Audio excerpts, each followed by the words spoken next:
Friends, సులభ complex అని తెలియకపోతే బాత్రూమ్ క్లీనింగ్ చేసే దగ్గర ఉన్నారని అర్థం. సో ఎలాంటి సృష్టి చేసుకుంటాం అనేది మన చేతుల్లో ఉంది, మన చేతుల్లోనే అంతా ఉందని తెలియజేసినప్పుడు చిన్న చితక కాదు పెడితే ఏమంటారు, ఏనుగు కుంభస్థలాన్నే కొట్టాలంటారు.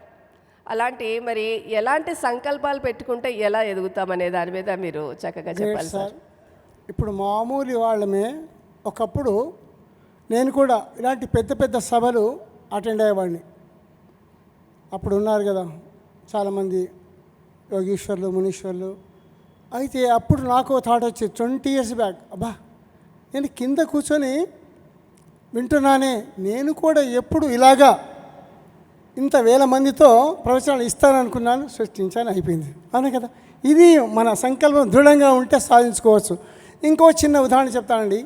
ఇంతకాలం కూడా బయటికి వెళ్ళాలని అనుకోలేదు, ఇండియాలోనే ప్రచారం చేస్తున్నాను త్రూఅవుట్ ఇండియా. కానీ కొందరి సంకల్పం ద్వారా ఎం నిర్మల గారు ఏమన్నారంటే, సార్ మీరు ఇక్కడ కాదు, మీ జ్ఞానాన్ని అమెరికా వెళ్ళి పంచండి అన్నారు. సరే, అప్పుడు నాది పాస్పోర్ట్ లేదు, అది లేదు, ఏం లేదు, వీసా లేదు, ఎలాగా అయిపోయిందండి. అన్నారో లేదో వితిన్ షార్ట్లోనే వచ్చేసింది. వెళ్ళాను, మొత్తం 50 days ఉండి అక్కడ ప్రచారం చేశాను. ఇది క్రియేషన్ అండి. అనుకోలేదు, నా దగ్గర డబ్బు లేదండి, నేను ఎప్పుడో వదిలిపెట్టాను, కానీ అంతా సవ్యంగా జరిగిపోయింది. That's what creation. మీరు అన్నారే వితౌట్ డబ్బులు లేకుండా చేయడమే క్రియేషన్ అండి. థాట్ పవర్, విల్ పవర్తో సంకల్ప శుద్ధి కావాలి, సంకల్ప శక్తి ధ్యానంతో సంకల్ప సిద్ధి లభిస్తుంది. దాన్ని సాధించుకోవడం ఇది ఎగ్జాంపుల్స్.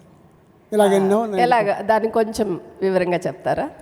అంటే ఎప్పుడైతే పత్రి చెప్తాడు దీన్ని, సంకల్ప శుద్ధి కావాలి. శుద్ధి అంటే మనం చేసే సంకల్పము ఇతరులకు హాని కలగకుండా, అవునా, ఇతరులకు ఇబ్బంది కలగకుండా విశ్వ కళ్యాణాన్ని కొరకైతే అది లభిస్తుంది. ఓకే, శుద్ధి ఉందండి. తర్వాత దానికి శక్తి కావాలి, అంటే ఎనర్జీ కావాలి. మనం థాట్ చేసాము, కానీ భౌతికంలో కూడా, అవునా, ఒక పని చేయాలంటే డబ్బు కావాలి కదా. అలా యూనివర్స్లో ఆధ్యాత్మిక పరంగా డబ్బు కాదండి, శక్తి కావాలి, ఎనర్జీ కావాలి. ధ్యానం చేసి ఆ సంకల్పాన్ని ఎప్పుడైతే శక్తి పంపిస్తామో అది సిద్ధి లభిస్తుంది. దాన్నే సిద్ధేశ్వరులు అంటారు, సిద్ధి పొందిన వాళ్ళు అంటారు.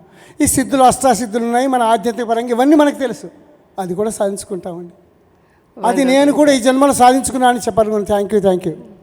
Wonderful sir, wonderful. Narayana sir.